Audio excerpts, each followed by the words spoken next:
নমস্কার বন্ধুরা, তোমরা যে 3ই ডিসেম্বর কলকাতা পুলিশ কনস্টেবল এবং লেডি কনস্টেবলের ফাইনাল পরীক্ষা দিলে, অর্থাৎ তোমরা যে মেন্স পরীক্ষা দিলে, তো সেই মেন্স পরীক্ষা তোমাদের যে রেজাল্ট রয়েছে, তো সেই রেজাল্ট তোমাদের কবে নাগাদ প্রকাশিত হতে পারে সেটা তোমাদের কিন্তু আজকের এই ভিডিওতে জানাবো।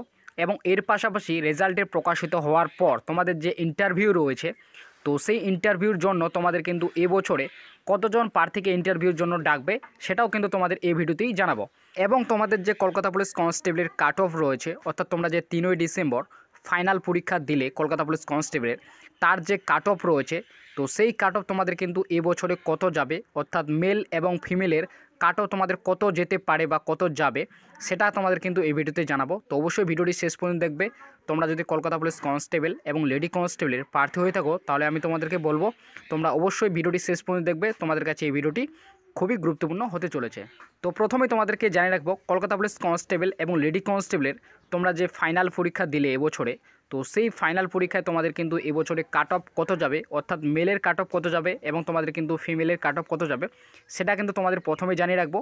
তো তারপরে তোমাদের কিন্তু ভিডিও শেষে তোমাদের যে রেজাল্ট রয়েছে, তো সেই রেজাল্ট তোমাদের কবে নাগাদ প্রকাশিত হবে সেটা তোমাদের কিন্তু ভিডিও শেষে জানিয়ে দেবো। তো প্রথমে আসি তোমাদের কিন্তু কাট অফের সম্পর্কে, অর্থাৎ তোমাদের কিন্তু এবছরে কাট অফ কত যাবে। দেখো, তোমাদের কাট অফটি দেওয়ার আগে আমি তোমাদেরকে বলে রাখবো, তোমাদের আজকে আমি যে কাট অফটি দিতে চলেছি সেটি কিন্তু কোনো অফিসিয়ালি কাট অফ নয়, এটি কিন্তু সম্পূর্ণ একটি এক্সপেক্টেড কাট অফ, অর্থাৎ সম্পূর্ণ কাট অফটি কিন্তু আমার ব্যক্তিগত কাট অফ। তো আমার ব্যক্তিগত মতামত অনুসারে তোমাদের এবছর যে কাট অফটি দিতে চলেছে, তোমরা যদি মেল প্রার্থী হয়ে থাকো, অর্থাৎ পুরুষ প্রার্থী হয়ে থাকো, এবং তোমরা যদি ইউআর ক্যাটাগরি থেকে লং করো, তাহলে তোমাদের এবছরে যে কাট অফটি দিতে চলেছে 60 থেকে 63-র মধ্যে তোমাদের কিন্তু এবছরে কাট অফ যেতে চলেছে।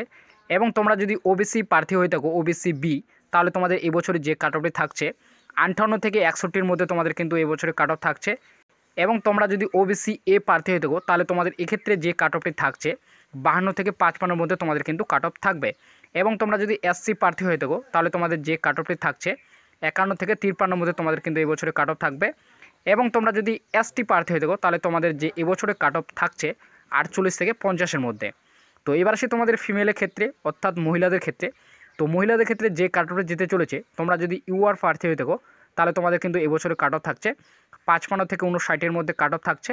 এবং তোমরা যদি ওবিসি বি প্রার্থী হয়ে থাকো তাহলে তোমাদের যে কাট অফে থাকছে 53 থেকে 55-এর মধ্যে। এবং তোমরা যদি ওবিসি এ প্রার্থী হয়ে থাকো তাহলে তোমাদের কিন্তু এবছরে কাট অফ থাকছে 48 থেকে 51-এর মধ্যে। এবং তোমরা যদি এসসি প্রার্থী হয়ে থাকো, ফিমেল প্রার্থী, তাহলে তোমাদের যে কাট অফটি থাকছে 46 থেকে 49-এর মধ্যে তোমাদের কিন্তু এই বছরে কাট অফ থাকছে। এবং তোমরা যদি এসটি প্রার্থী হয়ে থাকো তাহলে তোমাদের যে কাট অফটি থাকছে 42 থেকে 45-এর মধ্যে তোমাদের কিন্তু এই বছরে কাট অফ থাকছে। তো তোমাদের কিন্তু আগেও বলেছি, এখনও বলছি, তোমাদের যে আমি কাট অফটি দিলাম এটা কিন্তু কোনো অফিসিয়ালি কাট অফ নয়, এটা কিন্তু সম্পূর্ণ একটি এক্সপেক্টেড কাট অফ, অর্থাৎ সম্পূর্ণ কাট অফটি কিন্তু আমার ব্যক্তিগত একটি কাট অফ। তো তোমাদের কাট অফটি কেমন লাগলো অবশ্যই কমেন্টে জানাবে। আর তোমাদের যদি মনে হয় যে এর থেকে এই বছরে একটি কাট অফ বেশি যাবে বা এর থেকে তোমাদের একটু কাট অফ কম থাকবে, তাহলে অবশ্যই তোমরা কিন্তু কমেন্ট বক্সে আমাকে কমেন্ট করে জানিয়ে দেবে তোমাদের কোন ক্যাটাগরির ক্ষেত্রে কত তোমাদের এবছরে কাট অফ যাবে। তো এবার সেই তোমাদের যে রেজাল্ট রয়েছে, অর্থাৎ কলকাতা পুলিশ কনস্টেবল এবং লেডি কনস্টেবলের যে ফাইনাল পরীক্ষার রেজাল্ট রয়েছে, তো সেই রেজাল্ট তোমাদের কবে নাগাদ প্রকাশিত হবে। তো রেজাল্টের ডেট বলার আগে তোমাদেরকে জানিয়ে রাখি, তোমাদের যে রেজাল্ট প্রকাশ হওয়ার পর তোমাদের যে ইন্টারভিউ রয়েছে, তো সেই ইন্টারভিউর জন্য তোমাদের এবছরে কতজন প্রার্থীকে ইন্টারভিউর জন্য ডাকবে বা তোমরা কিন্তু ইন্টারভিউর জন্য ডাক পাবে। তো তোমাদেরকে বলে রাখি, তোমরা কিন্তু সকলেই জানো তোমাদের যে মোট শূন্যপদ রয়েছে 2266টি টোটাল কিন্তু তোমাদের শূন্যপদ রয়েছে পুরুষ এবং মহিলা উভয় মিলে, যার মধ্যে পুরুষের তোমাদের শূন্যপদ রয়েছে 1410টি এবং মহিলাদের শূন্যপদ রয়েছে 856টি। টোটাল শূন্যপদ রয়েছে 2266টি। তো মোট প্রার্থী এবছরে কিন্তু পরীক্ষা দিয়েছে 13,000 প্লাস তোমাদের কিন্তু এবছরে ফাইনাল পরীক্ষা দিয়েছে, যার মধ্যে রয়েছে 9,000 তোমাদের পুরুষ প্রার্থী কিন্তু ফাইনাল পরীক্ষা দিয়েছে এবং মহিলা প্রার্থী রয়েছে 4,000-এর মতো তোমাদের কিন্তু এবছরে ফাইনাল পরীক্ষা দিয়েছে। টোটাল কিন্তু তোমাদের 13,000-এর প্লাস কিন্তু প্রার্থী এবছরে ফাইনাল পরীক্ষা দিয়েছে। তো তোমাদেরকে বলে রাখি, তোমাদের যে ইন্টারভিউ রয়েছে, তো সেই ইন্টারভিউর জন্য টোটাল কিন্তু এই বছরে তোমাদের যে প্রার্থীকে ডাকবে, অর্থাৎ তোমরা যে ডাক পাবে, তোমাদের কিন্তু শূন্যপদ অনুসারে 3 গুণ প্রার্থীকে তোমাদের কিন্তু বেশি ইন্টারভিউর জন্য ডাকবে, অর্থাৎ তোমাদের কিন্তু 6,000 প্লাস প্রার্থী তোমরা কিন্তু ইন্টারভিউর জন্য ডাক পাবে বা তোমরা কিন্তু ইন্টারভিউর জন্য তোমাদের কিন্তু ডাকবে 6,000 প্লাস। পুরুষ এবং মহিলা উভয় মিলে তোমাদের কিন্তু 6,000 প্লাস প্রার্থীকে ইন্টারভিউর জন্য তোমাদের কিন্তু এই বছরে ডাকবে।